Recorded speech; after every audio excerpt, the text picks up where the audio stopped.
E em estúdio nesta edição do Meio-Dia estão José Guia, empresário, e Tavares Moreira, consultor do Banco da Europa e antigo governador do Banco de Portugal. Aos dois, muito boa tarde. Muito obrigada mais uma vez pela vossa presença. Começava por si, em relação à dívida pública. Como já ouvimos neste jornal, os juros da dívida voltaram a bater novos máximos no mercado secundário, 7,619%. Entretanto, soube-se que o BCE está a comprar dívida a 5 anos. Embora esteja a comprar a 5 anos e estes juros tenham batido máximos a 10 anos, poderá ter sido um fator que aliviou ligeiramente os juros ao longo desta manhã? Olha, eu diria o seguinte, o mercado da dívida portuguesa está a funcionar um bocado como uma eólica. Quando há vento do BCE, funciona e as coisas andam mais ou menos.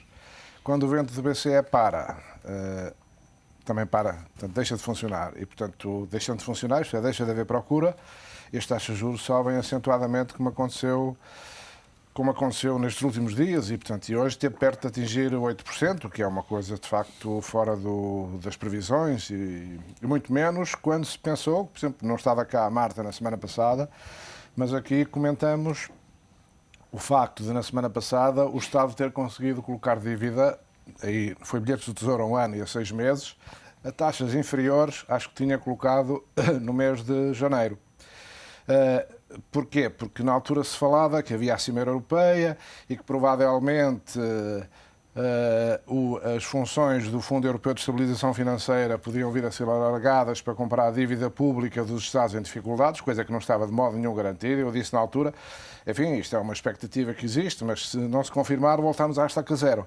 Como não se confirmou, voltamos à estaca zero. E a estaca zero é, não havendo procura do BCE, as taxas de juros sobem em flecha. Portanto, é uma situação que, de facto, continua na mesma. Estamos no na fundo, mesma. não havendo, para já, pelo menos, ajuda externa, uma decisão de a pedir, não, ajuda externa, já estamos a ser ajudados. Como é evidente, já temos discutido isso, já estamos a viver da ajuda externa. E, portanto, é o que eu digo, há vento do BCE, o mercado da dívida funciona, não há vento do BCE, o mercado da dívida para.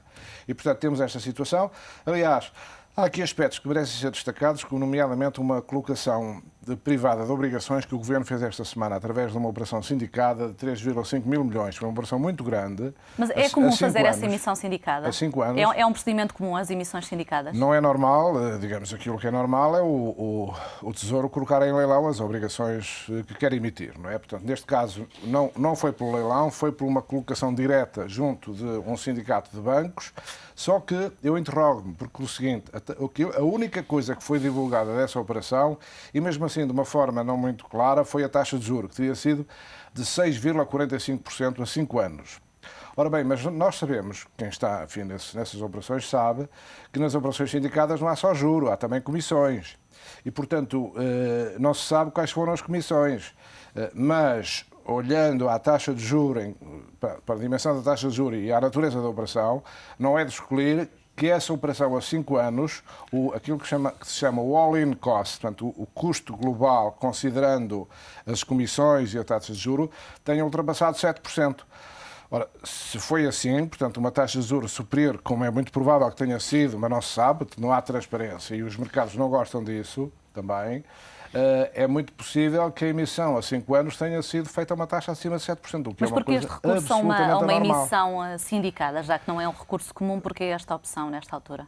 Não sei, isso é o Tesouro que resolveu fazer essa opção, certamente porque teria mais dificuldade, provavelmente, em enfrentar o mercado, porque no mercado as condições são mais transparentes, portanto optou por uma via em que se provavelmente oculta uma parte dos custos da operação, só se revela a outra parte, só que os mercados conhecem isso e, portanto, esta forma de proceder acaba por não ser convincente, como de resto agora se demonstra através deste comportamento dos mercados. Portanto, isso que foi apresentado como uma operação provavelmente bem sucedida, acaba por não surtir efeito exatamente porque o sucesso é um sucesso meio escondido e, portanto, não se percebe muito bem que tipo de sucesso é esse, não é?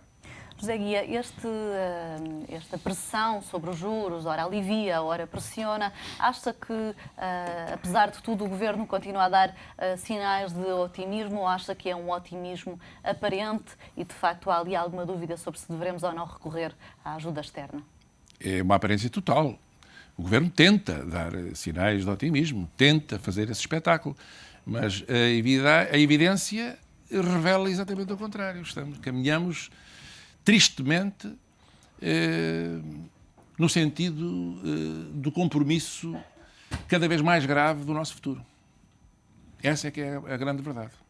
Ainda assim, esta semana o Governo disse que a receita fiscal cresceu 15%, o que poderá ter algum impacto ou não no equilíbrio do déficit, mas falta conhecer o resto em termos de execução orçamental. Entretanto, também se soube que o Governo, para pagar à função pública, teve que desviar verba que estava reservada para poupança.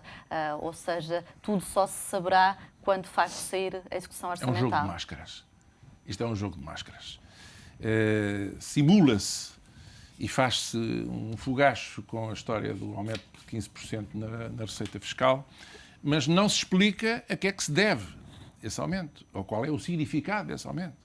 Toda a gente sabe que esse aumento de 15% à última hora resulta da convergência de, pelo menos, duas circunstâncias. Uma delas, de que houve algumas grandes sociedades que resolveram distribuir os seus dividendos ainda durante o ano passado e, portanto, tiveram que pagar o respectivo imposto. E a outra circunstância, que foi a outra convergência, foi o facto de, na expectativa do aumento do IVA em 2 pontos, as pessoas, evidentemente, nos bens de consumo mais duradouros, resolveram antecipar os seus investimentos, as suas compras, e, portanto, daí resultaram receitas perfeitamente anormais e não sustentáveis. Ou seja, na prática, Tavares Moreira, parte desta receita não se vai voltar a repetir, porque as pessoas não vão comprar outro carro, ou as empresas não vão continuar a antecipar a distribuição de dividendos porque já o fizeram. Evidente. Portanto, trata-se de uma taxa de crescimento que se deve a fatores não recorrentes, a fatores que não são repetíveis e, portanto, há que aguardar agora pelos próximos meses para ver qual é exatamente o comportamento da receita fiscal ao longo do ano e em função da evolução da economia. Mas há outro aspecto, é que não se conhece ainda a evolução da despesa. Portanto, para ter uma noção exata deste problema, é preciso também saber como é que correu a despesa. Esperamos que a despesa tenha crescido menos, porque há aqui um comentário que eu gostava de deixar, em relação, aliás, à forma como foi dada a notícia, que este aumento supostamente muito grande da receita é bom para a economia. Eu digo que isto não é bom para a economia. Diz o Governo que não é bom para a economia por uma razão simples, porque são mais recursos que saem da economia para o Estado. Portanto, são mais recursos que a economia, que as empresas particulares põem à disposição de um Estado que já gasta dinheiro a mais e, portanto, ainda vai gastar ainda mais dinheiro à custa de setores que já estão fortemente comprimidos. É o setor dos particulares, como sabe. Enfim, há notícias até sobre as insolvências de particulares, embora isso tenha uma explicação técnica. E há notícias sobre as enormes dificuldades que neste momento impendem sobre as empresas que não têm acesso a meios de financiamento em condições minimamente normais. E, portanto, este acréscimo de volume de recursos postos à disposição do Estado para a economia é uma má notícia. Enfim, dadas as circunstâncias apertadíssimas em que o Estado está, para o Governo é uma boa notícia, mas o facto de ser boa notícia para o Governo não implica necessariamente que seja boa notícia para a economia. Uma tendência também recorrente é o Governo vir lançar alguns dados aparentemente otimistas antes de ter esses documentos em mãos ou antes deles serem divulgados. Por exemplo, antes da execução, vir dizer que o comportamento da receita for melhor, como voltou a fazer agora. Porquê é que acha que esta tendência tem-se repetido? Pois, repare, isso faz parte de uma estratégia de marketing sistemática, de lançar as boas notícias e ocultar as más. Olha, por exemplo, o mesmo aconteceu em relação ao famoso Congresso das Exportações, não é? Já lá vamos a seguir falar nele. Nesse Congresso das Exportações só se falou da variação das exportações em 2010, mas não se falou das importações, nem se falou do resultado de uma coisa e outra, que é o déficit comercial que aumentou. O déficit comercial aumentou 2,1% em 2010, ou seja, 416 milhões de euros. Não é muito, mas aumentou. E se aumentou, significa que aumentou ainda mais o endividamento externo resultante desse déficit, evidentemente. Depois há as outras componentes do déficit da balança corrente. Mas por este resultado, que é preliminar, dos dados do INE, que eu tenho aqui, são dados preliminares, mas sugerem que o déficit comercial no ano passado terá ultrapassado 20 mil milhões de euros, o que é uma enormidade. É equivalente a 11,5% do produto interno bruto. Se fizermos as contas aos outros componentes da balança, nós vamos acabar com um déficit corrente da ordem dos 10,5% do produto interno bruto, que é muito superior, por exemplo, àquilo que foi a previsão, a estimativa, neste caso, do Banco de Portugal quando divulgou o seu boletim económico de inverno aqui há umas 3 semanas. E, portanto, já vamos ver com mais detalhe o tema. A situação acaba por ser uma situação embaraçosa deste ponto de vista, mas faz-se todo um fogacho e toda uma operação de marketing, porque as exportações aumentaram 15,7%, aumentaram até mais de 15%. Eu diria, ainda bem que aumentaram. Isso deve-se ao trabalho das empresas e talvez aqui numa nota de verdade, apesar do governo, porque a política económica ajudou muito pouco, ou nada, ou até contrariou esta evolução favorável das exportações. Já voltamos ao tema das exportações.